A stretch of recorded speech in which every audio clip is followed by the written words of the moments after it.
ఇలా వాస్తవంగా చెప్పాలంటే ఇలా కాంగ్రెస్ పార్టీ వాళ్ళని చూస్తుంటే నాకు చాలా జాలేస్తూ ఉంది.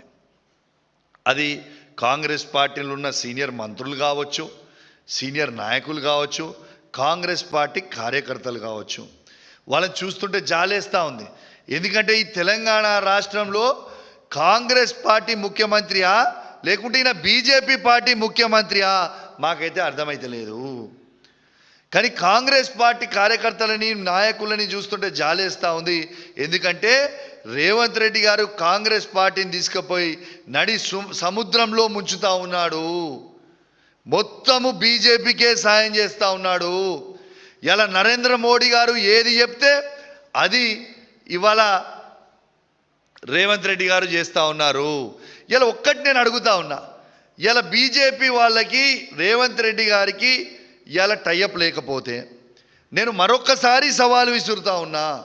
ఇలా గ్రూప్ 1 ఎగ్జామ్ మీద బాజాబ్తు ఇలా గ్రూప్ 1 పోస్టులో అమ్ముకున్నారు మీరు అని బాజాబ్తు మేము చెప్పినాం. హైకోర్టు కూడా చాలా సీరియస్గా దాని మీద ఆర్డర్ ఇచ్చింది.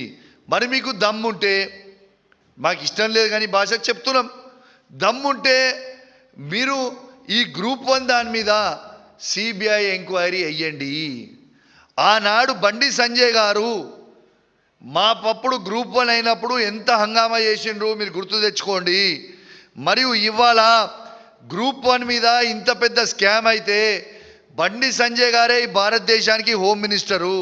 మరి బండి సంజయ్ గారు, మీరు రేవంత్ రెడ్డి గారు, బీజేపీ వాళ్ళు, కాంగ్రెస్ వాళ్ళు టైఅప్ లేకపోతే గ్రూప్ 1 మీద సిబిఐ ఎంక్వైరీ అయ్యండి. ఎందుకు దాని మీద అయ్యరు? ఎందుకంటే వాళ్ళు టైఅప్ ఉన్నారు కాబట్టి. ఎక్కడ వేస్తారు?